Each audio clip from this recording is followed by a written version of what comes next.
Hey guys, murakaza neza muri Alani Auto Show. Uyu munsi twaba tugarutse kwereka kandi gatip kagize dashboard y'imodoka yacu, ndetse tubifurije n'umwaka mushya wa 2025. Wowe ukigura imodoka cyangwa se wowe wakodesheje imodoka, ni kenshi usanga bitugora kumenya aho tanke y'imodoka yacu ibiri mu gihe tugiye kunywa essence. Shaka akavideo kakaba kagiye kwereka ibanga uzagikoresha. Murabona aka kamenyetso ka pompe cyangwa se karatubona ira pompe yasiye kuri station izamura essence.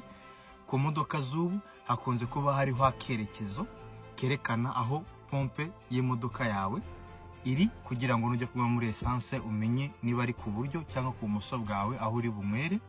Ku modoka za kera zimwe na zimwe ho dukunze gusanga haba hariho amagambo aba yanditse. Murabona ko ahangaha handitseho ko fuel door iri ku bumoso bwanjye cyangwa bwacu.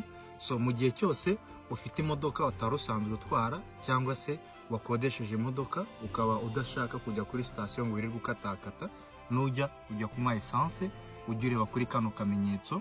Iyo udasanze hatariho icyerekana cyangwa icyerekezo cyerekana aho tanke y'imodoka yawe iri, ujye ureba kuri dashboard, imodoka izajya ikwibira ibanga kubwira aho iri. Alright guys, nijyo kuri uyu munsi.